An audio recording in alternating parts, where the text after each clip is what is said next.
Today's episode of the Bill Simmons Podcast on the Ringer Podcast Network, brought to you by SeatGeek, our presenting sponsor. Buy and sell tickets in just 2 taps on your phone, everything fully guaranteed. Football fans, $20 off your first SeatGeek purchase on NFL tickets. Use promo code BSNFL. Download the SeatGeek app or go right to SeatGeek.com. We're also brought to you by Hotel Tonight, the app that helps you find amazing hotel deals up to 7 days in advance. Perfect for an unexpected trip or a spontaneous staycation. Play it by ear, knowing you'll have the freedom to score a great place and price. All it takes is 10 seconds, 3 taps and a swipe. Grab killer last-minute deals by downloading the Hotel Tonight app now. This is going to be an interview that we taped with Jake Gyllenhaal last Friday in my office. He has a new movie coming out called Stronger. That is about a Boston Marathon bombing victim named Jeff Bauman. I thought the movie was excellent. I saw it last week, and I was really excited to have Jake on talk about the movie and his career and a whole bunch of other stuff. So we're going to do that right after the break. Wanted to mention quickly, theringer.com, my mailbag /picks column goes up every Friday. I might be in a little bit of a cold streak, but that doesn't mean the column can't be damn entertaining. And also, don't forget about all the good stuff we have on theringer.com. NBA preview stuff is launching. It actually launched the beginning of last week, but we are now in the mix. All the NBA stuff, pop culture, NFL, politics, you name it. It's all in there, theringer.com. And also the rewatchables, which I'm not on this week, but I did Speed last week with all my dudes. And we had the Titanic this week with Julia Littman, Amanda Dobbins, and Cam Collins is going to be posted later this week. And then next week, Scream, the longest one we've ever done. Who would have guessed Scream would be the longest rewatchable pods? So anyway, that's a great feed. People really like that one. And if you want to send any questions about any of the pods that we've done on the rewatchables, hit us at the mailbag at theringer.com. Coming up, Jake Gyllenhaal, but first, Pearl Jam.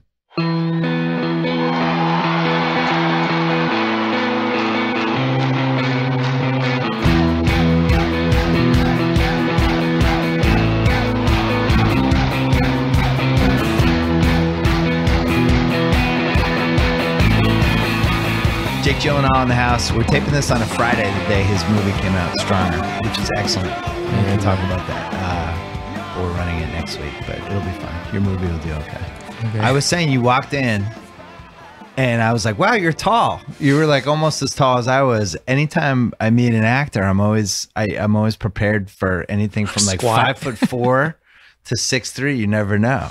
Well, but yeah, I think you're like the 7th tallest actor in Hollywood. Yeah. I actually am. Clint Eastwood, Liam Neeson, Jeff Goldblum. This is good. I think that maybe Ben Affleck. Ben Affleck's like Ben Affleck's solid tall. 6'2". Leonardo DiCaprio's pretty tall. Yeah.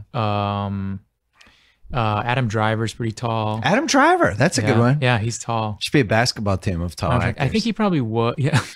That would be a horrible basketball team. Well, actually, I shouldn't speak for the tall. Maybe they play basketball at some point. But you've only done one sports movie, right? Southbound?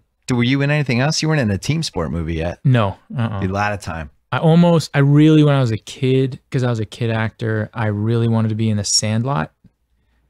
Did you audition for it? I did. I auditioned for The Sandlot. Oh my God.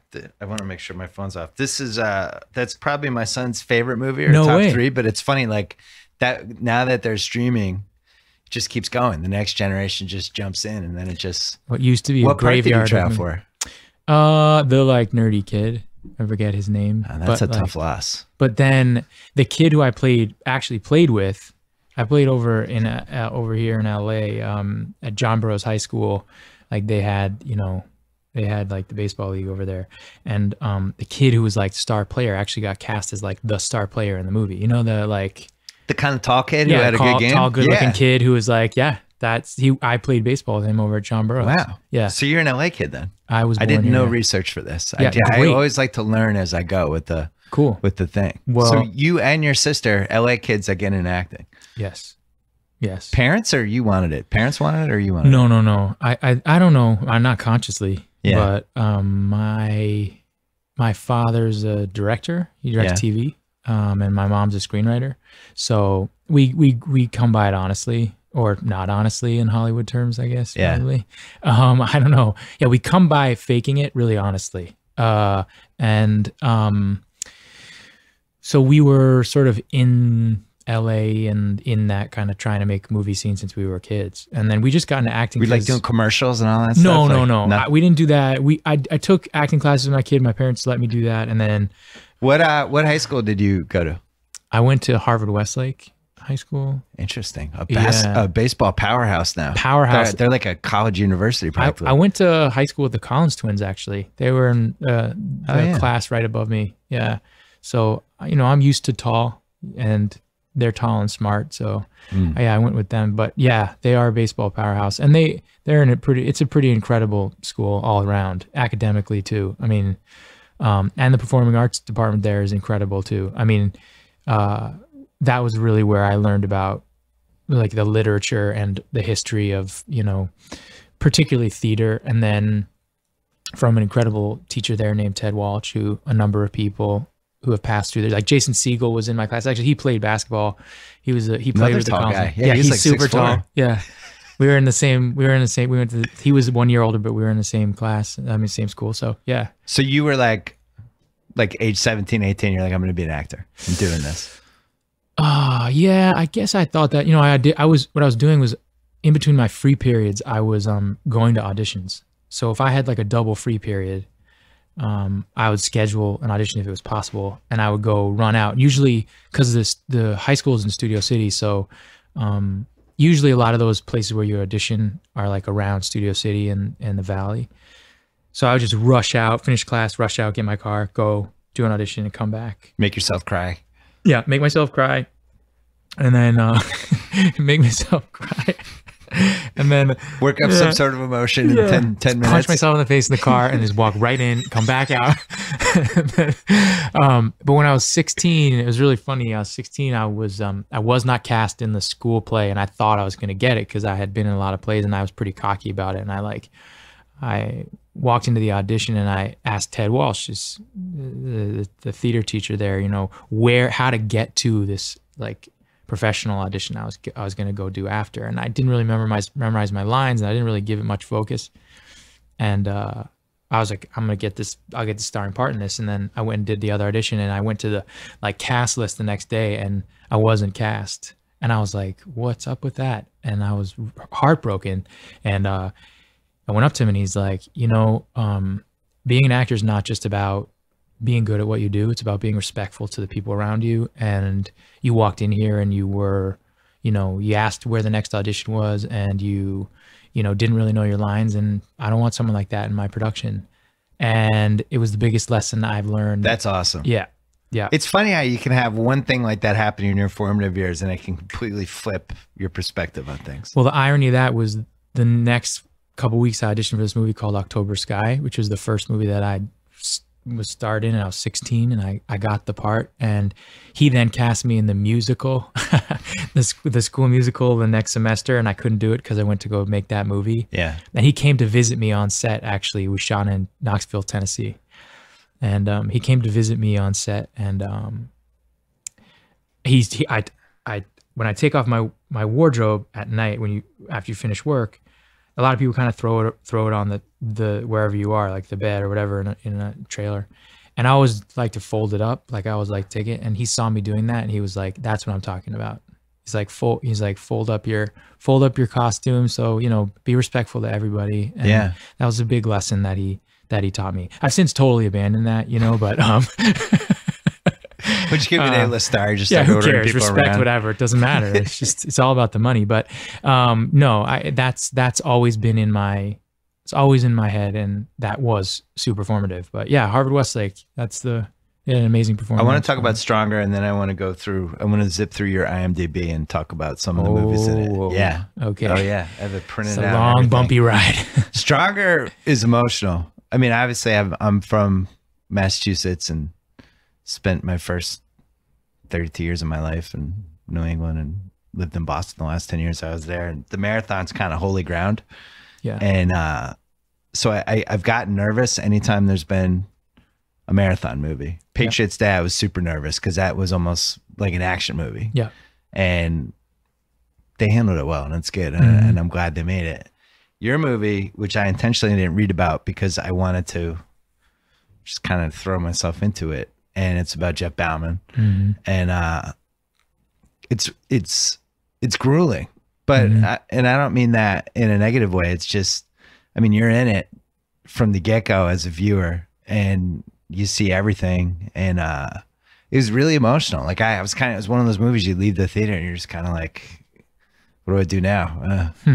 Got to go get some food. But I thought it was terrific. My dad went to Shake Shack after last night. He saw the movie. He was like, Really? I just felt so relieved and so happy and so like life was good. He's like, so him and his wife, he's like, so we went to Shake Shack. I was like, Chicken awesome, sandwich. Dad. Yeah. So you've had a few of these roles that you just, just these really taxing roles. Is that an accident, or is that something that you just find yourself attracted to? I don't know, maybe sort of both. I'm drawn to a challenge, Yeah. and then I'm drawn to what moves me. So maybe it's the challenge that moves me, but in the case of Stronger, I was just, first of all, when I read it, the screenplay of it in an early draft, I was laughing, I didn't know that I would turn to page 3 and I'd start laughing, and then I'd be crying and I'd be laughing at spots. And like, I think that's what surprised me about it. And they set the characters up as just these in the wool Boston dudes. Yeah, initially. And then I think it's just when the event happens, I think the way Jeff handles it is initially through humor. I mean, the first thing he asks when he wakes up is Aaron, who's his girlfriend, is Aaron okay? Yeah. And then the next thing he says is Lieutenant Dan. Yeah. You know what I mean? So I think, and then the next thing he says is, I saw the bomber, because he identified the bomber, and he was a pivotal part in catching those guys. So, I mean, I think I was moved by it in more ways than that. And then I think that's how I read a script normally, is I go, the story's really great and I want to be a part of it. And then I usually go, oh shit, like this character is going through a lot. I didn't even realize it. I just love the story so much. And then I just get in it, So I am drawn to the physical aspects of performing, and also the mental aspects. I don't think they're different in the end. So yeah. Well, with this one, the CGI was almost a character. Yeah. I don't think we've seen a lot of variations of this type of movie, where, especially like Forrest Gump from 20 years ago, where you can see now that the CGI is pretty obvious. This was incredible how they did it. Yeah. Like it's every single scene where there's a wide shot, or like there were some of them where I was like, I don't know how they did that. Yeah. It's incredible. Oh yeah. I mean, well, we worked with an incredible company called Mikros, who they just do incredible work, because they're not about only them and what they're doing. They're about the scene and what's going on in it. So they'd say to David Gordon Green, the director, and to me, they say, well, what do you want to do? And we'd talk about what we want to do. And then we would all figure out how to get that done. So like there's a scene where his girlfriend's sitting on the bed where your legs would have been. Yeah. But you have legs. Yeah. So like, how do they do that? So in that case, in order to pull anything like that off, we live in a world now of so much visual effects that I feel like people are not used to, like what you'd call in-camera stuff, just stuff you do actually on the set. Yeah. So a mixture of it is always what makes the magic. Because it seemed like the two of you were acting and right next to each other. Yeah, we were right next to each other. And the reason why is because my legs are under the bed, there are holes in the bed. And then we made prosthetic molds of the top of my legs, because Jeff is a bilateral AK, so above the knee, both legs. And we made prosthetics of both sides of my quads, basically. And then we have an incredible makeup prosthetic guy who created that. So I wore these pants that had doubles of my knees, and then my legs went under, and then the prosthetics went over on top of it. So I can actually move them underneath. It's very hard to explain, but I can move them underneath a little bit. So that's why she could do that there. But then in some cases, I have green socks on in the wheelchair, and I always have to keep my legs straight out in that scene because you want to keep the thing that makes it work is that it's not like I'm wearing green socks, my legs are bent, and I'm just keeping normal. My legs are straight out in green socks. So I'm doing a scene with someone and my legs are just sticking out, sometimes in between their legs. Like I'll roll up in between. I don't know if it's hard to visualize. No, I noticed a couple times where you would see the person behind where your legs should have been, and I don't know.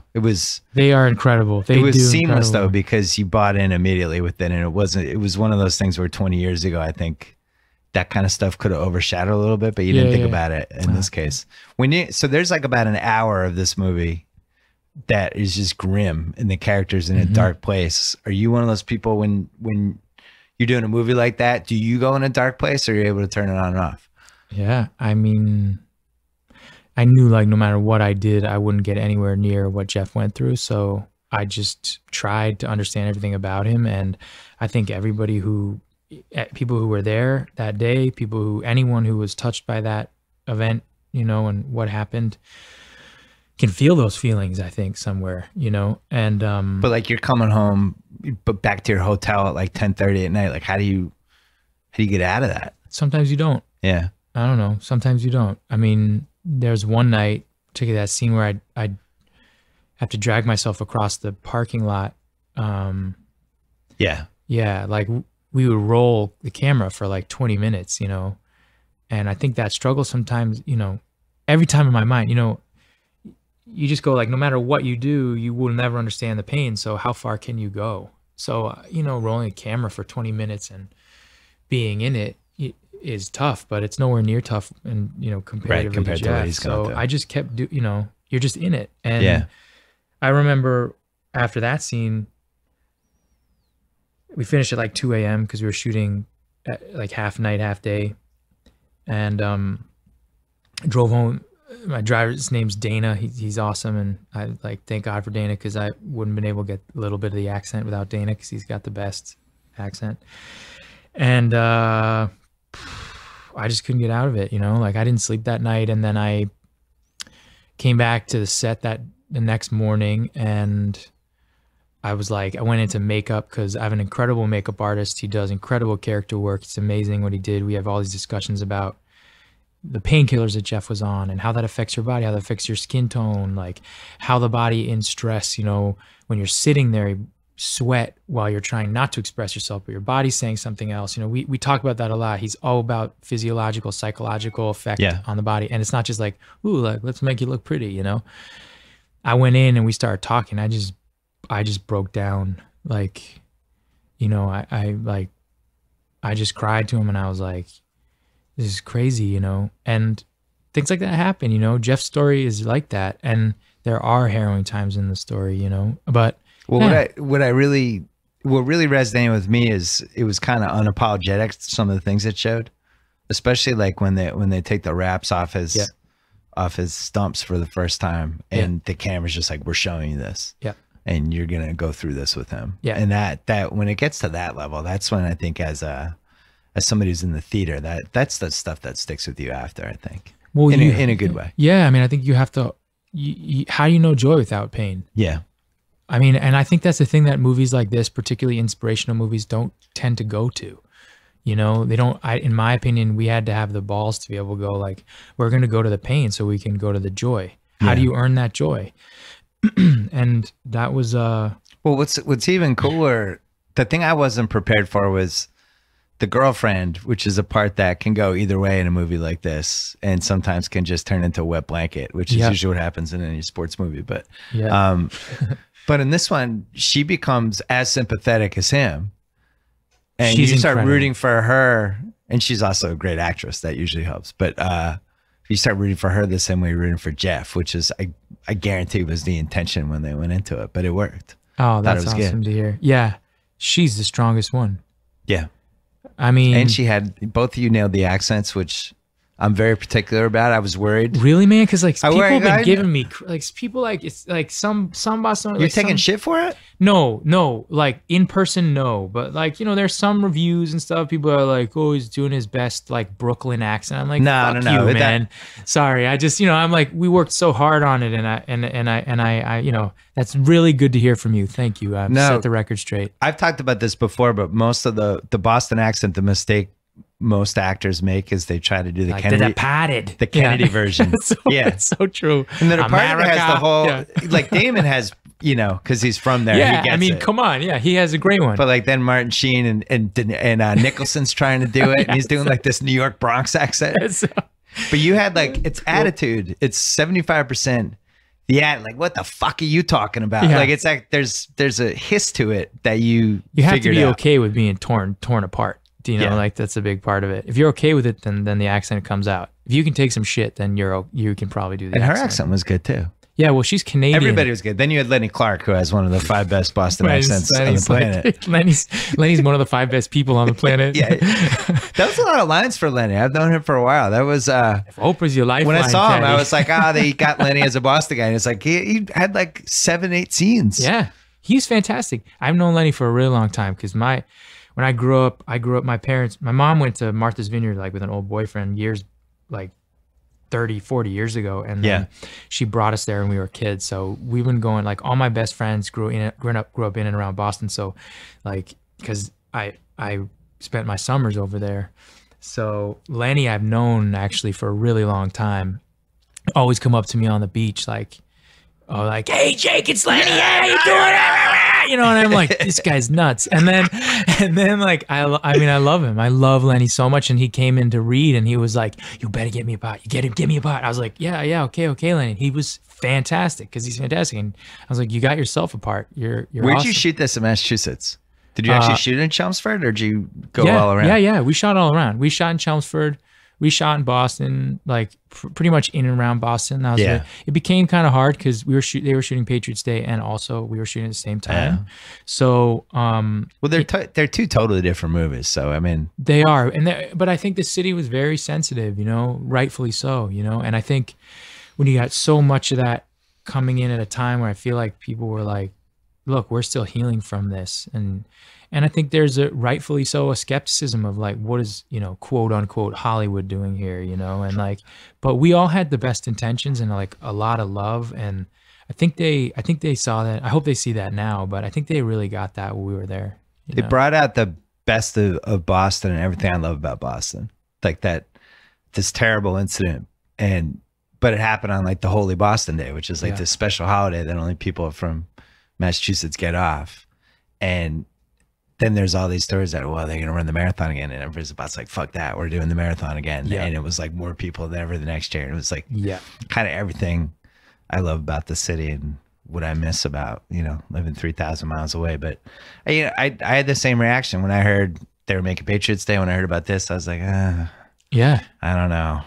Believe me, I was like, It's a big stakes I don't because if know. it didn't work out, nobody would be angrier and more vengeful, I think, than Boston people. Have you screened it in Boston yet? Yeah, we premiered the movie. The U.S. premiere of the movie was at Spalding Rehabilitation Center in Charlestown, which is where Jeff rehabilitated, you know, after the injury. It was actually where a lot of the first patients there were marathon survivors and amputees, and they were all there actually. Jeff and the doctors and all the caretakers. So what's his reaction to this? This has to be like an out of body experience for him to watch this. Yeah, I mean, think about it. I was thinking about it when we were in Spalding Rehabilitation. I was thinking 4 years ago, he was here as an outpatient. Before that, just as a patient, trying to recalibrate his entire life and trying to get perspective, being called a hero, not knowing what that meant, you know. Yeah. He always says he was sucker punched, you know, and then all of a sudden everyone's like, you're a hero. And he's like, whoa, Yeah. give me some time. That was one of the best scenes when they take him to the Bruins game. Oh yeah. Like, you're going to wave the flag, and his head spinning and he can't process it. That was the first day. We shot that the first day. Yeah, because we didn't know if the Bruins were going to make the playoffs, and they didn't. And so we were like... But you needed the Bruins game. We needed the Bruins game. Yeah. We needed that so bad. Yeah. And I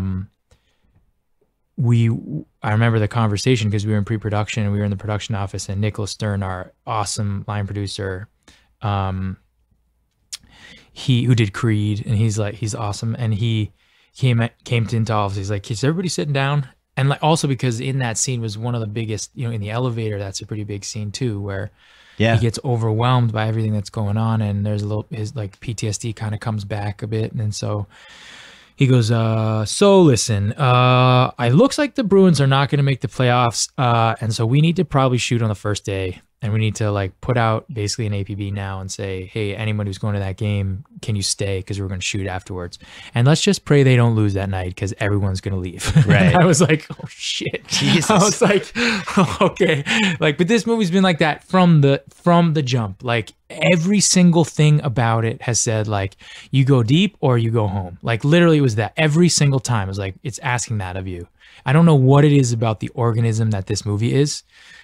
Maybe it's just like the spirit of Boston or whatever it might be, but everything was like, it looks like we're going to lose this thing. And then, so we get out there and we shoot some stuff in the box because we have some scenes to shoot in the box. And then the game ends, the Bruins lose, and we make this announcement. Me and Jeff have filmed this thing. It goes up on the Megatron thing. And like, they say, hey, we're filming if you guys can stay. And, you know, hopefully not forever cynic, but I'm definitely a cynic.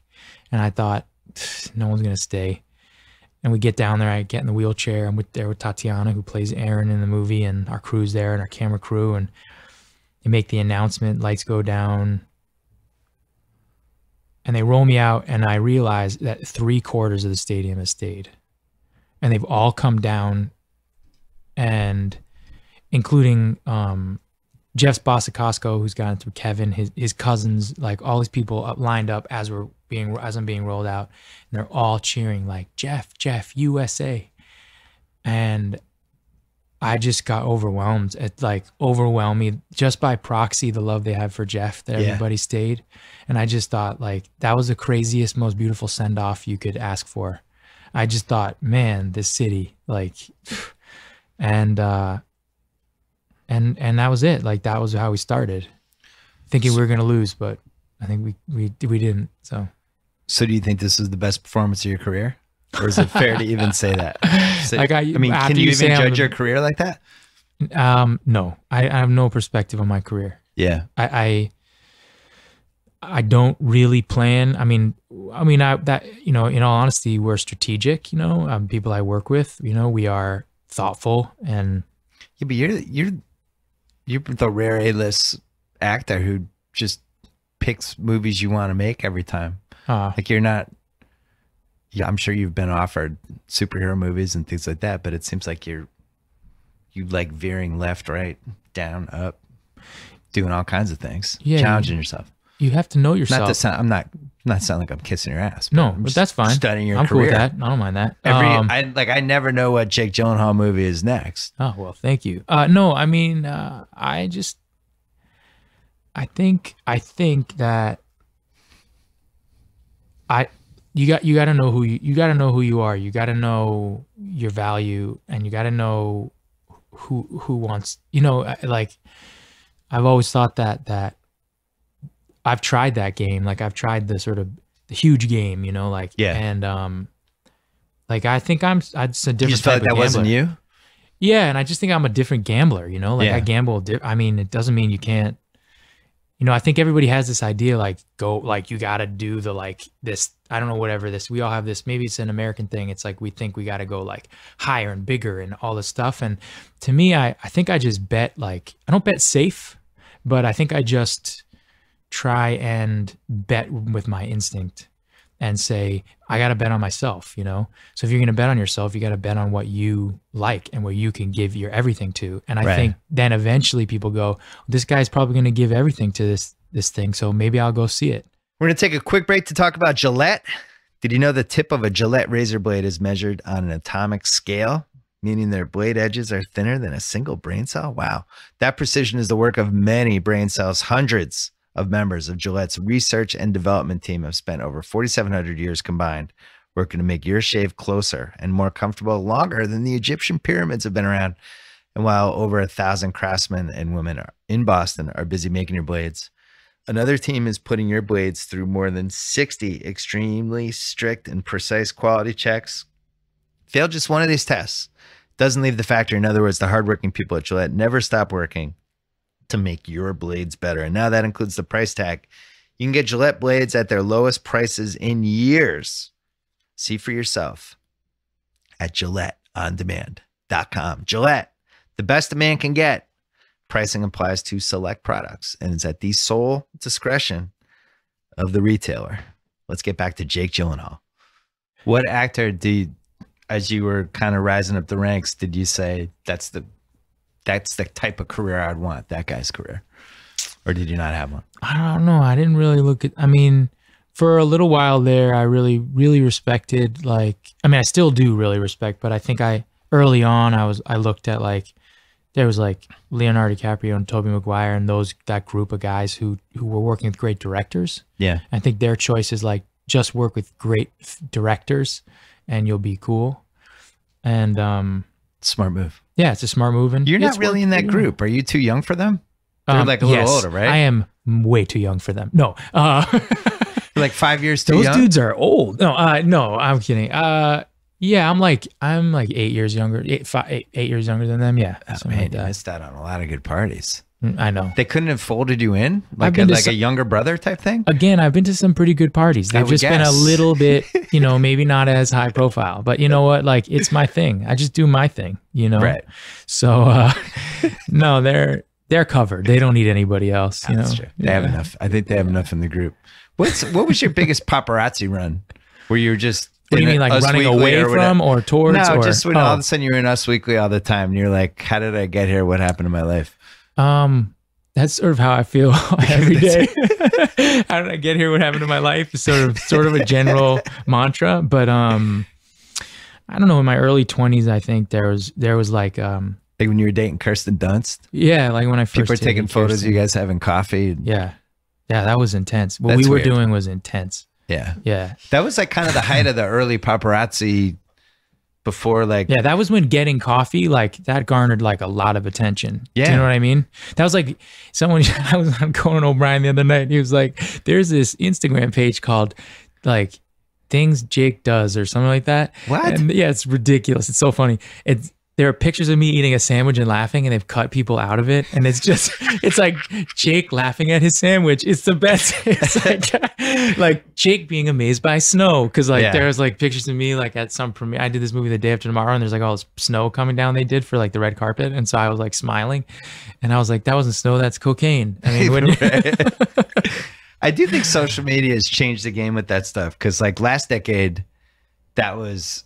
You read Us Week or whatever to stay in touch with whatever celebrities you liked or were interested in, stuff like that. And now you just get them directly. Yeah. I'm not saying me personally, but now like Instagram and the way Twitter and the way people can just go directly to their fans, it doesn't seem like who's on Robertson taking pictures of people coming out of the Ivy, when I was living here in the mid 2000s, you get on Robertson and there was paparazzi everywhere. And now Robertson's like half the stores are gone. Well, that's nice. Well, not nice to hear that all stores are gone, but... Well, it's nice from a privacy standpoint. It's probably a little easier.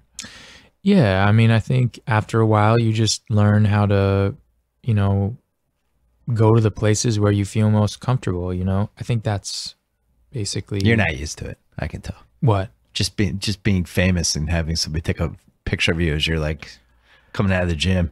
I'm not used to that. And I know that's like but I also will say that, it's one of those things where they always like catch you like scowling and stuff like that, because generally what I would say, and this doesn't go for every one of them, but there's usually not a great exchange that happens in that process. And then what happens is the thing they get usually is you dealing with someone who's not a nice person taking the picture, but you really do love all the people who are looking at that picture. Yes. Which is always that's always the difficult part, is like, it's really just the jerk who's doing that. So just be aware that if there was somebody being jerky taking your picture, you'd probably be like that too. Like, keep that in mind with people when you see pictures of them, that generally that's what's happening. They really like the people who are looking at the picture. Let's go through some IMDb. Okay. 1991 City Slickers. Yeah. You played Danny Robbins. Yes, I did. Who was Danny Robbins? This was your first role. He was Billy Crystal's son. You were Billy Crystal's son in City Slickers? Yes, I was. Did you know this, Tommy? No idea. Kyle's never seen City Slickers. He's How old are you? How old are you? He's like 24. How old are you? You're 24? You've never seen City Slickers? Yeah. Are you kidding me? That's like on VHS. You don't even know what VHS is. Literally. You're lying, if you're 24, Kyle. You're like, I said to somebody the other day, I was talking about Crisscross, And Yeah. I was like, because by mistake the other day, we were super busy promoting this movie, and I put on my underwear backwards, and I wore them on backwards all day long. And then I had to change for something, and I was like, oh no, it wasn't changing. I had to go to the bathroom. Yeah. And I was like, what the? There's I no literally hole? was like, Yeah. whoa. What's And then I going was on? like, what's wrong with me? And then, so that happened. I turned him around. I like weirdly in the bathroom went and like turned him around. And then it was strange because I was like in a doctor's office. It was weird. I felt uncomfortable. And then I went home and I had to go do some event that night. And I walk into the event and I realized my t-shirt's on backwards. I was like, what's wrong with So me? you're losing your mind. So I'm talking to these people, they're 20, 23, 24. And I'm like, man, I put on my shirt on backwards and my underwear on backwards today. And da-da-da. It's like crisscross. And they were like, and I was like, no, this is Blank happening. slate. Yeah. No, That's the way it is. it's The happening. mid 90s is officially the nostalgia zone. Yeah. Like the MTV has a show called 90s House where the people No. have to dress and act like they're in the 90s. That's how old we are. Yeah. That's where we're headed. I gotta say, like, they don't know the Sprite commercial with crisscross. Like, No. come on. No. Like, it's like, yo, Chris, what up? What is that? What up? What Something. What's his name? And he's like, what's it in your hand? What It's up, the S to the PRITE can. Come on. Understand the cross, Chris. Drink the crazy, crazy twist of unexpectedness that you can never miss. So what's your name? Daddy, MAC. And what's your drink? SPRITE. What?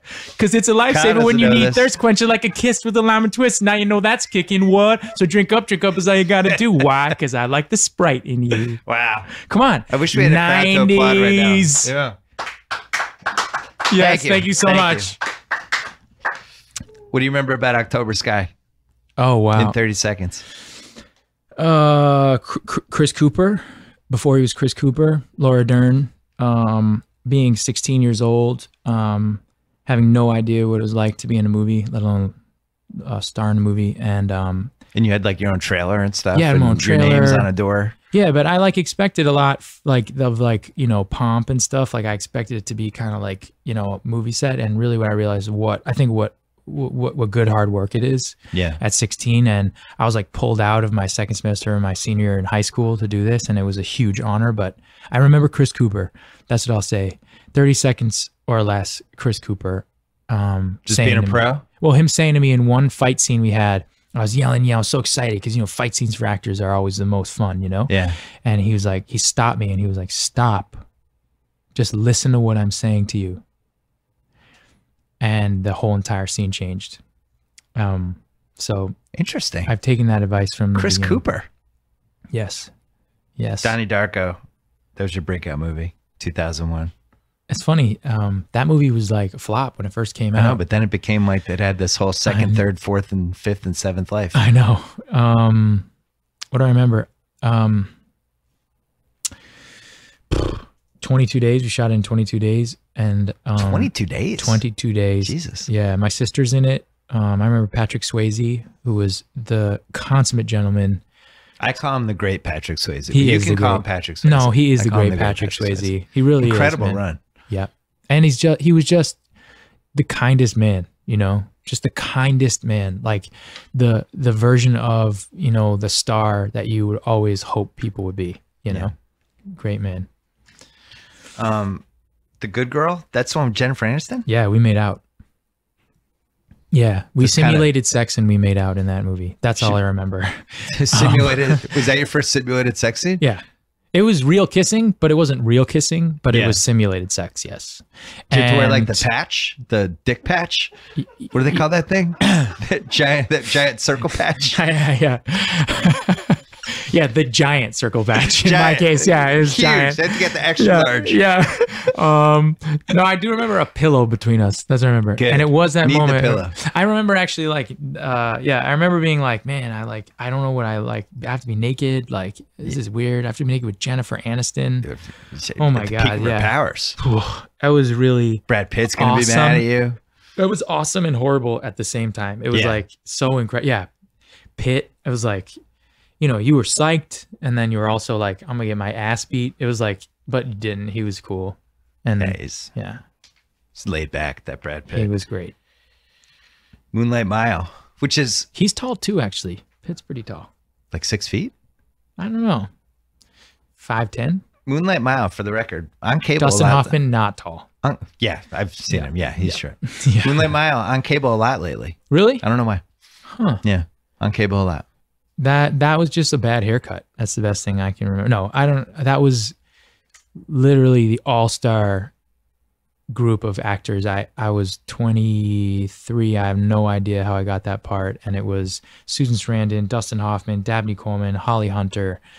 It was every single scene with another extraordinary legend. And I learned more on that movie.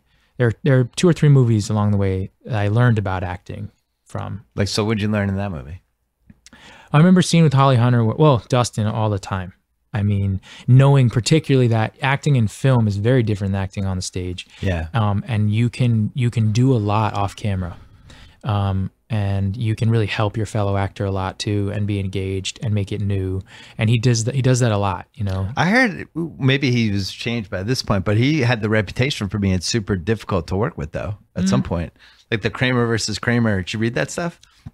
I didn't read that. I think they wrote a book about Meryl Streep, and there's this whole chapter about Kramer versus Kramer and how he would like make her really cry to get the performance he wanted. He was one of those guys. He must have mellowed out by 2002. No, I think he did a little bit of that too, but I think he made you cry. Well, no. Yeah. Well, no. He tried. I don't know. No, I mean, the thing about it is like, and this is the thing about acting is we're all different animals, right? Like, I mean, I think we're all different animals in whatever we do. And if you're a professional in particular, I think you have to be aware that not everybody is the same animal. And that's something I've learned too. I'm definitely similar in style, not similar in caliber of talent, but definitely similar in style to Dustin in that I believe you should undo what you believe are the rules, you know, like you can get really caught in rules and ideas and preconceptions about a scene. And I think he's the kind of person who undoes those things and breaks you open into a new space. And I'm always down for that because it's a sacred space. I believe it's a sacred space. I believe once you get in front of that camera, like anything goes, right? And you better be prepared for anything. And like if you're down, I'm down. If you go far, that's why I love Tatiana Maslany in Stronger, because she's like that. There's a scene in the movie where she screams in my face. That doesn't scare me, Jeff. That was her line because I was at her in the scene. Yeah. And she screamed back at me. That doesn't scare me, Jeff. It's in the movie. It's such beautiful work by her. But you didn't know that was coming? No, we're just in the scene together. And I'm going at her and she was going at me. And because these characters in the movie have a lot going on. And there's so much love between them, but there's so much pain and so much guilt and so much stuff. And she's going at me and I went at her and I was yelling at when I yelled at her. The character yells at her in the scene. He says, you know, why do you want me? Like, why do you want me? Like, I'm a piece of shit. Like, why do you want me? And she's like, that doesn't scare me. And I'm screaming it at her. And she's like, that doesn't scare me, Jeff. And it was like, you know, I think in that scene, when you hear that line too, you go, and you feel her power, you feel her strength. And he tries to take her down and she goes, no. And that's the way their relationship is through the whole movie. So I think I love actors like that.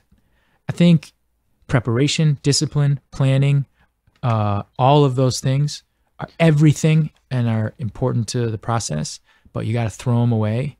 And then you got to come up with ideas in the moment because, you know, new things are going to happen. And Dustin was like that.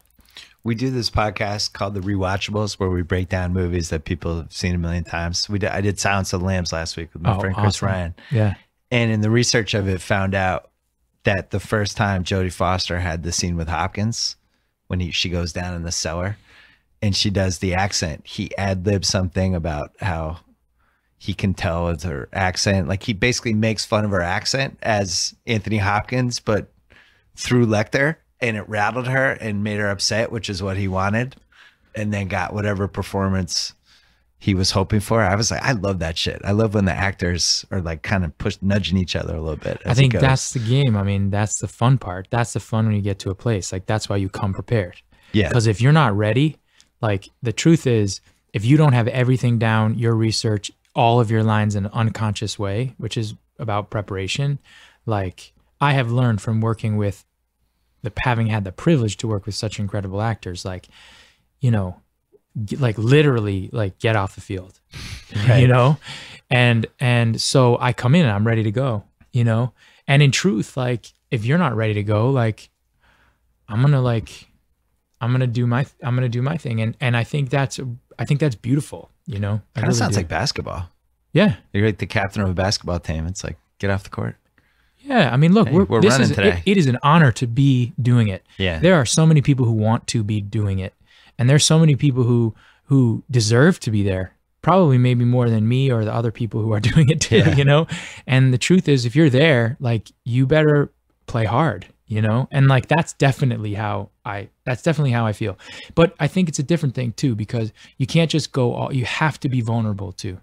Right. You have to be open. You have to be able to love. You have to be able to say, I'm a little broken too. You know, it's not all just like push back. It's also saying, who are you? This is me, you know? And that's why I think, you know, relationships with actors are amazing, you know? I think they can be really cool people. So at some point you became kind of one of the it young guys. Like the horror movie, or like... No, like you probably had a lot of options. People are like, everyone loves to do he's next, here he comes. Right. And you get to do that whole wave of publicity. Did The Day After Tomorrow, summer movie. Yeah. Yeah. But it seems like you were kind of already starting to veer toward, no, I'm not going to be that guy. I'm going to actually make some choices. Yeah. I mean, because your next couple are all like thoughtful choices. well, what happens in a career when you're young and you start is you first don't have much choice. You just go and audition and you hopefully get parts. And if you do get the parts, then you're just psyched to be working. Yeah. You know, so I got lucky to be making some really, you know, get cast in some really nice films, you know. And then you sort of go into a period of time where you're like cast and then also are auditioning. So whatever you get, you're kind of doing too. And then eventually over time, sometimes if you're lucky enough, then you get to make those choices. So there are people making choices for you really early on. So a lot of these choices we're talking about are not fully mine. They're other people's and great filmmakers. So about The Day After Tomorrow is like when things sort of started to come. But like right after Day After Tomorrow was like... You have a nice run right after that. Yeah, and I think that run came from a mix of like things like Donnie Darko and also The Day After Tomorrow, because all of a sudden you're in a movie that makes money, and then that filmmakers go, okay, we could put him in a movie and all that stuff. And then it was like Jarhead, like Sam Mendes and John Madden and Gwyneth Which Paltrow one was movies. first? Because 2005 you made 3 movies. Yeah. It was 3 good movies. Brokeback, Proof, and Jarhead. Yeah. It was It's a solid year. yeah, man. Congratulations. Thank you very much. Fucking 12 years later. Jesus. Thank you. I've been pretty waiting for nice. that for 12 3 years. for No 3. no one's congratulated me about that year except Man. for you. So thank you. Awesome. Yeah, I think 3 very different movies. crazy different movies. Didn't that have some Oscar nominations and stuff? I vaguely remember. I don't know. No, I don't No? think so. Maybe, I don't know. Shit, I should know. Brokeback did. You lost to Crash though. Yes, we lost to Crash. Yeah. That has not aged well, that decision. Which? Oh, the decision. Anytime there's an Oscar travesties or worst Oscar like in the decisions, article, I it's know, it's always in the always in top there. 5. It's like, It's holy always in shit, there. Crash beat Brokeback. I know. It's more amazing over time. That was a great movie, and it's hard to watch now because of Heath Ledger. It's just like, especially you see that, or you see the Dark Knight, or even 10 Things I Hate About You. Like, guy was a great actor, and we don't have a lot of great actors now. Nope. You know, he's not there. I know you became super close to him when you did the film, but I mean, can you even watch that movie now? Yeah, of course I can.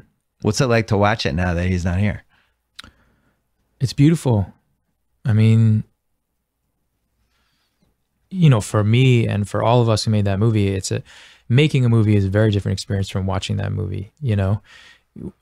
But that movie the process of it was particularly special, you know. It was like, you know, what I remember from that is like little things, like watching Ang Lee do Tai Chi in the morning and by a river. We were all living in our trailers, so right next door to each other. So it was like me and then Michael Hausman, who's our first AD, and then Ang Lee had his trailer, and then Heath had his trailer, and Heath and Michelle Williams, they fell in love on that movie. And so they were then in a trailer together, you know what I mean? And then it was like, and we had like 6 trailers, and we would eat in the morning. We'd have breakfast. Someone You're just like breakfast. in the middle of nowhere. Middle of nowhere. Where, Wyoming? We were in Alberta, Canada. Okay. Yeah. And we would cook breakfast. One of us would cook breakfast. We'd all meet up. We'd have breakfast. We'd have some coffee, and then one by one, in order of who was working first, we'd walk to set. And for the first month of that movie, it was that. And we weren't necessarily knew we were doing something special like what it became. We had no idea anyone would see the movie. So, oh, you just thought it was gonna be like a indie? Yeah, man. Two movie theaters and that's it. Yeah, at that time, no one was really telling stories like that, you know. So it was Ang Lee who was an extraordinary filmmaker. But I think we just went, yeah, it's a beautiful story. We want to tell it. And I don't think any of us knew the phenomena it would become. It was a phenomenon. It was crazy when it came out. And so for me, it's those times. I mean, to me, I think relationships are made not in, you know, the success of like the outward success, but in the connection. So we're all very deeply connected due to the process of that. And then leaves the movie, he's dating Michelle Williams, and it just keeps going. Yeah. Yeah. That movie now 12 years later, and there's been so much progress with so many different things, although maybe some of that progress is now being flipped as this has been not a great year in the country. But yeah, I don't know. I don't think that's going to go away. I know that is a fear about. You know what I mean, though. Yes, I do. Oh, well, yes. Yeah, absolutely. But for the moment. But part of the narrative of that movie was like, it's a movie about these two men who fall in love. Like, this is so radical. Now it doesn't seem radical at all to watch it. Yeah, it's basically like a Western where two guys fall in love. But there's been so much TV, movie, everything that it's. You know, in 2005, you could feel it like, oh God, oh, they're in the tent. Oh, right. Yeah, I'm not used to this. Yeah. Now it's like, whatever. Yeah. Really? Well, it's more, You're like, yeah, I mean, I'm into it now. I can't get enough. I have a gif of it. I gif it and I just put it on repeat. I just can't get enough of it. But it's like a Western now. I think that's just what it is. Yeah. I mean, it is still, I think, a very, topical subject. I think it is still an issue. Like you said, I think it was at the time much more. I think there weren't a lot of movies that were being made like that. Like I said, you know, like I don't think we saw. Well, think about it, like Kissing Jessica Stein was like 2002, and that was like this radical movie. They're these friends and they fall in love, right? And it just wasn't really a plot. Yeah, I mean, it is very different in entertainment now. I mean, you have so many things being made about, you know, like same-sex relationships and transgender, and you know, there's a lot of things. Gay characters, like it's right. But man, I gotta say, like the response was so incredible from so many people. From the Oscar committee. Well, yeah, but also that response wasn't incredible. Well, I mean, that was terrible. It was interesting. You know, I know you can't. You have to be. No. It was. I mean, look, man. It's like that movie was made for $12 million, which is a lot of money. Yeah. It made $250 million around the world. Like, what do you make movies for? You know, for people to see them. Yeah. You know, and for people to be moved by them, and to hopefully, because I do believe in the power of storytelling, change some lives. Maybe have somebody see themselves in a different way. Be moved. You know, walk in tight, walk in closed, come out open, come out looking at the world in a different way, or come in feeling like, oh, you know, like I got it made, and then have somebody scare the shit out of you and you go like, whoa, you know, there's so many different feelings that can be brought by a great story. And to me, like I'm not being political when I say it was interesting, because it is interesting. I think I study human behavior. That's what I do for a living. Yeah. I'm fascinated the way we behave. You know, we are, and I speak for myself, I'm a bundle of contradictions. Like I will say this and do something else. And I think we are all like that. And if you do this job in a way that can, you know, it's your life's work, you know, you can look at the world in a different way, and it can teach you, because it is an absurd job that I do. It can be stupid, but it can also open doors and show you the world in a way that you've never seen before. Yeah. I mean, I never thought I would meet Jeff Bowman when I saw that photograph of him. Yeah. I saw that photograph of him and I was like, I was devastated. I was angered. I was hurt. But who knew that I would meet him 2 years later, right, and he'd be one of my friends and I make a movie about him? I mean, like that's the job. Who knew that I would spend 5 months on the street with cops doing this movie, End of Watch, that I did and it would change my life. I have two of my best friends in the world now because of that movie. To watch was really good. Yeah, it's a good movie. Yeah. I felt like it should have been bigger. Really? Yeah. But see there, no, we made it for very little, and it made I like that movie. $50 million. That's pretty good. Let's take a break to talk to the fantasy football fans. Listen up. It's not too late to join the 450,000 people that have already downloaded Draft this season. You get to play in a real life snake draft, but you're done in under 5 minutes and they last for just 1 week. Join one right now for week 4. Play for cold, hard cash. Your chances of winning are 80% better than on the salary cap sites. And if you already hate your fantasy football team, here's a chance to just start over. All new players get a free entry into a real money draft when you make your first deposit. You have to use the promo code The Ringer. That's the promo code. Play a real money game for free. Use promo code The Ringer. It gets even better. Draft.com is so sure you'll love it that they're even offering our listeners a money-back guarantee up to $100. All you have to do is search Draft in your app store or go to draft.com and come play for free right now with promo code The Ringer. Back to Jake Gyllenhaal. How good was Heath Ledger? As an actor? Yeah, I mean, I know he was a great actor, but was he potentially like an all-timer? What do you think would have happened the next 10 years of his career? Yeah, I think that because every choice he made, he was a totally different guy in each movie. Yes, I think you can feel that energy. I think you can feel that energy from that time. That I think one of the saddest things about the whole thing is that we won't be able to see his work, you know, but yeah, you can see how extraordinary he was just figuring it out in a way, you know, and really expressing himself in a way. The best actors, you could take 4 movies that they're in and they're completely different in each one and they feel like different human beings in each one.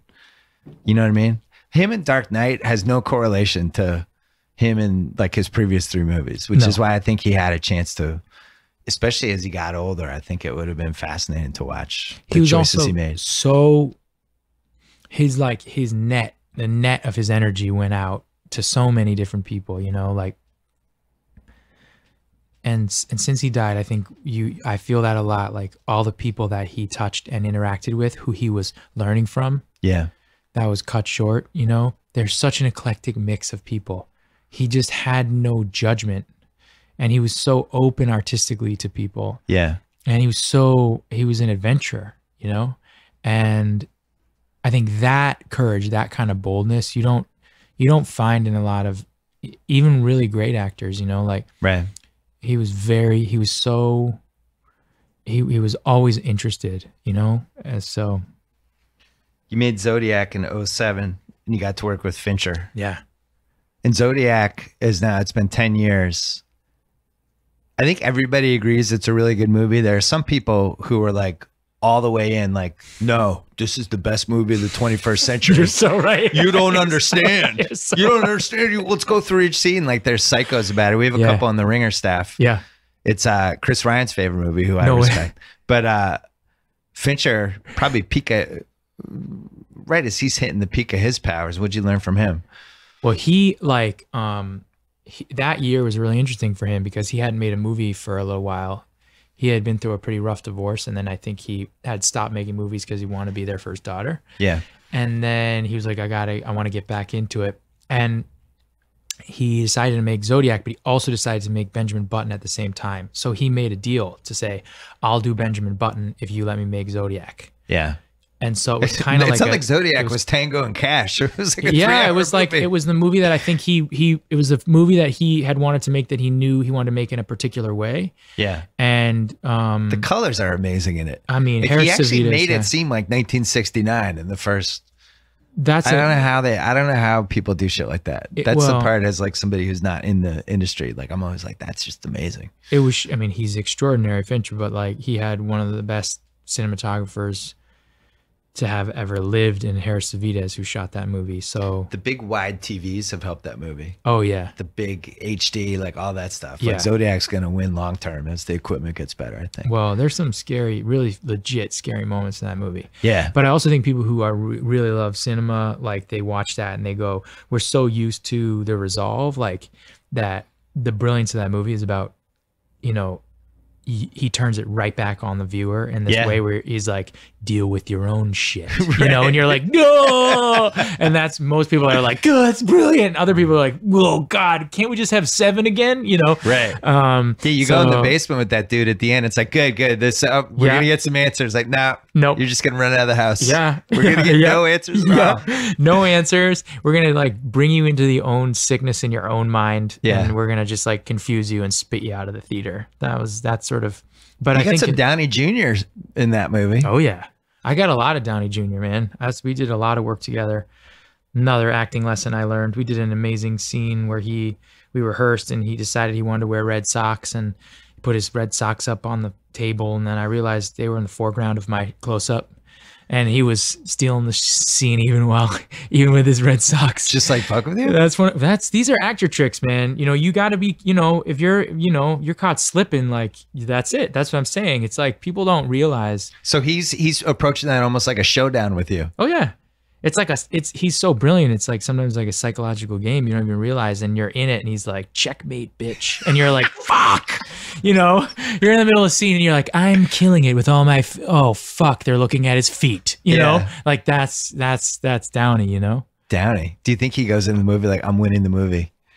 I'm looking at Ruffalo. I'm looking at Gyllenhaal. I'm taking these dudes down. Probably, yeah. I mean, somewhere. I mean, no, he is the most like loving, inclusive.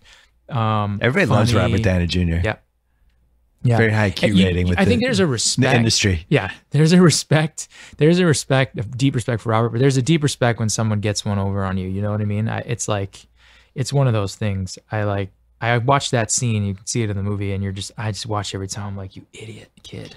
So when the way you played the character in that movie, yeah. Do you have to, because how do you know, like, all right, I'm going to play him this way. I'm going to play him as kind of like this little nervous, kind of withdrawn into himself, suspicious. Do you study like what the guy was like, or is that just your interpretation of it? Yeah. The Robert Graysmith, who I play in that movie, he's a real guy, and it's, you know, based on a true story. So he's in existence, and I saw his behavior, and so you just pick some ticks from him, basically. Kind of. I mean, you know, some of it's written, some of it's my interpretation. At the time, you know, I was a lot younger. I mean, I'm very different now than I was when I was creating characters. You know, I was trying to figure it out. So yeah, at that time, I watched him, I observed him. I didn't spend a whole lot of time with Graysmith, but yeah. Is that the movie people bring up to you the most, or what is the movie? Yeah. Like Donnie Darko, I think. Donnie Darko. Still, Brokeback. Wow.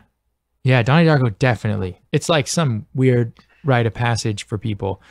Like Dustin Hoffman once told me that he said he has all the same fans that he had since The Graduate. They just all have blue hair now. Yeah. And like that, I sort of get that, like, you know, but I feel like Donnie Darko is like a rite of passage, like in your college years, like, you know, like take a hit from the bong, Cypress Hill style, and like watch Donnie Darko, you know, and all of a sudden you don't have people cornering you with their theories of the Zodiac Killer. No, no, I really don't. People out there, if you want to corner Jake, he loves hearing your Zodiac. There it is. There it is. Huge fan of it. Prince of Persia, 2010, your one superhero movie. Yeah. And it didn't go well, and then that was it. You were out. I mean, it just depends. It's relative what you mean. Well, you made a lot of money. I mean, kind of. It was a really interesting adventure. You know, it's like, it is an adventure, that movie. It's funny. A lot of people talk to me about that movie being some sort of turn in my career where I decided, okay, I'm going to like do something different. I've talked about that. That was my interpretation. Is it? Yeah. That's not true. I mean, man, I put just as much work into that one as I have in everything I've done. You were jacked. Right. You definitely from physically you had like 25 pounds of muscle. No, I don't know. Maybe. I don't know. I was young, man. I mean, I was really excited by that idea. I thought it was a really cool idea. And, you know, I think what I realized is it's hard to do the kind of character work that I like to do, like in a movie a certain size. Like, if you're going to do a very large movie like that, which I would love to do, I want to do. I'm not like. So you're open for business for large movies? Absolutely. Okay. I just people want out there, he's open for business. Yeah. I just want to be able to create a real character that you know, people go, oh, he's still doing what I like what he does, you know, true to what I do. But so what franchise are you jealous of then?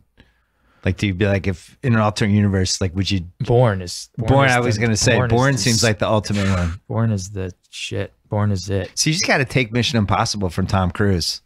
You'd be Ethan Hunt's brother, Bob. Mission Impossible is Just different come than in, Bourne, just though. take it. No, just one of those spy, like, just, you need movies where you're a spy and you're running. Just running as fast as possible. You run in a weird way. I don't know if you can see this, but his palms are like way far away from his body, and he's running down. Like he's like skiing or something. So people out there need to rate you a spy franchise. Sure. Okay. All right. But the thing about Bourne is it's not just that. It's that it is the best concept ever. It's a guy who doesn't know who he is, and then he has to go search for who he is. But he also has like the awesomest fucking fighting skills on earth, and he's like, "How am I so awesome?" It's like that's the reason it's great, is because he doesn't know who he is, but who he is awesome, right? So you're like, "Oh, whoa!" And then you get to make 3 movies about like trying to figure out who you are, and you know, that's amazing. That's amazing. I liked Source Code. Thank you. I like movies like that mess with your brain and you have to keep reliving things, and always a gimmick that works for me. Oh, sounds like life. So yeah. End of Watch. 50 million, not bad. Yeah, I liked it. I thought I love LA cop movies. Yeah, just in general. Yeah, I feel like that could almost be a channel. There's not quite enough of them yet, but it'd be like Stars, LA Cops, like that. Be on there. I'd at least flick by every once in a while to see what's on there. Yeah. Whatever.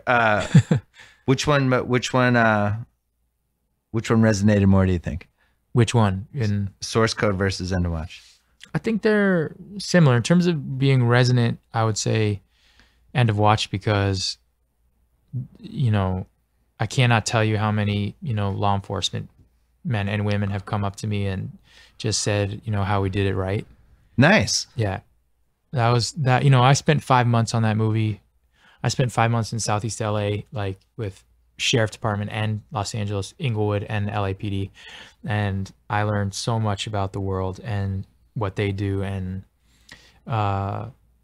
they didn't hold a lot back, you know, like, and that was incredible. And I hope. What does that mean? They didn't hold a lot back? Well, over time, I mean, look, when you have ride-alongs and things like that, initially, like you see journalists do those things and they do them for like a couple nights or whatever, and you're putting those guys in danger. Like those women and men who are doing that job, when they have to carry 2 more people or 1 more person in their car with them, it's like they have to look after you and they have to do their job, right? And I also think that there's usually like they initially want to put out this idea of like perfection, you know, as we all do in what we do. And then over time, I think you start to learn the human beings behind the badge. And I think that's what I mean. And it was really 5 months with 5 different sets of partners that we spent time with, both me and Michael Pena, who are in that movie. And we learned about them as humans. Like, you know, whenever you get to know anybody, you get to know they got their complications and they're also pretty incredible. Prisoners you wouldn't watch that one 10 times. Yeah, that's Denis Villeneuve. It's a good one watch. That's Denis, and he's an incredible, you know, he did Arrival, and he did Sicario, and he did Blade Runner. It's coming out. Sicario was a good one. Yeah. 2014 Nightcrawler. Yeah. Yeah, that movie was a movie I produced with one of the first movies. I mean, I executive produced End of Watch, but I produced Nightcrawler, and that was an incredible group of people, and just this amazing script that Dan Gilroy wrote, and his first time director, and he just killed it. I mean, that was like, talk about an experience that stays with you. That character definitely stayed with me. It's like, yeah, he's intense. First time director, you start like bullying him around, tell him, hey man, let me tell you how this goes. Yeah, no, because I was like not eating for that movie, and I lost a ton of weight, and I was like basically out of my mind. So I wasn't doing much except, but the great Bill Paxton is in that movie, and he's incredible in that movie. And I do believe that everything that man was in and everything that he touched was successful because he was in it. Even if he plays like a small part in the different movies we've seen, you look at his work, all the movies are successful, and I think it's because of him. One more break to talk about MyBookie. From a gambling standpoint, we're going to remember the 2010s as the decade when live betting took off. And where you're betting at is just as important as who you're betting on. So here's an idea. Go to mybookie.ag. They've been in this business for years. Their reputation is rock solid. They do 100% cash bonuses. So off the bat, you're making money for doing nothing. And they have the fastest payouts. Seriously, just 2 business days. They have in-game live betting. They have the most rewarding player perks in the business. They have an all-new mobile site that makes wagering on the go a breeze. That's right, in-game live betting. You could add the Pats, probably plus 135 heading into that last drive that last week. Lay down some cash, try to win big today. Join now. MyBookie will match your deposit with up to a 100% bonus. Just visit mybookie.ag. Use promo code Bill Simmons to activate the offer. You play, you win, you get paid. All right, let's finish up with Jake Gyllenhaal.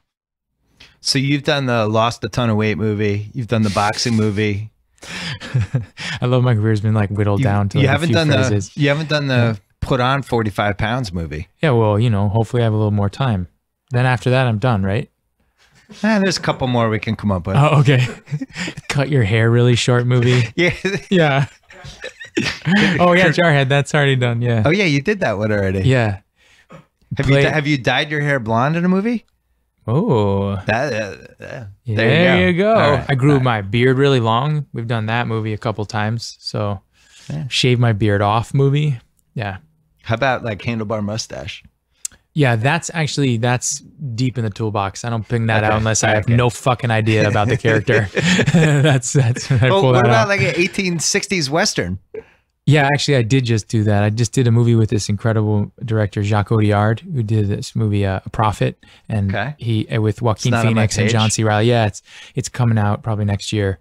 Joaquin Phoenix, John C. Reilly, Riz Ahmed, like amazing cast. Nice. And yeah, and I have a bit of a handlebar in that. So, and it is 1850 Oregon, you know, gold rush. So there you go. I guess cross that one off my list. We're running out of time, so I got to ask you about Southpaw. Go, just talk faster. Boxing movie. Okay. What?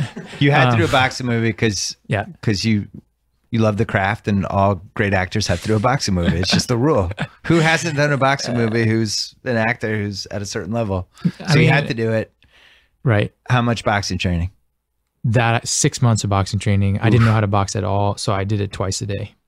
I was like, do you feel like did you hit that point that it seems like most people hit where they're like, I could do this?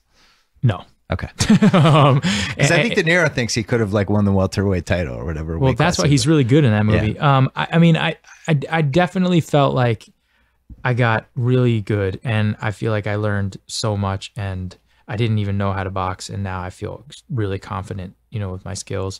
And but yeah, there was a moment when we were filming where, you know, we were fighting, and I was like,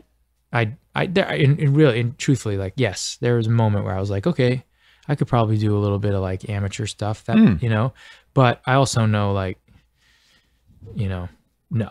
Yeah. Not when you see what everybody they go through. Who's your wife in that movie who dies? Who plays the wife? Rachel McAdams.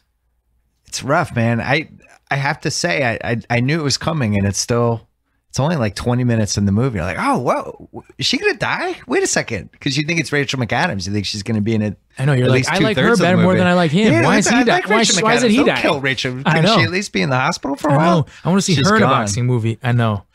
Well, somebody said to me the other day, they were like, hey, what was that movie? I'm trying to think. I loved it so much. It's the one where your wife died. And I was like, there were 3 movies in a row where I didn't, like, no joke, where that happened. So I was like, I don't know. There was a weird period of time in there where that just great stories and that happened, and I'm not sure why, but it seems like you could have mixed in a rom-com in here just for your own sanity. Maybe he could have just been like an architect too. He was like, literally turned around. He was like, what are you saying that?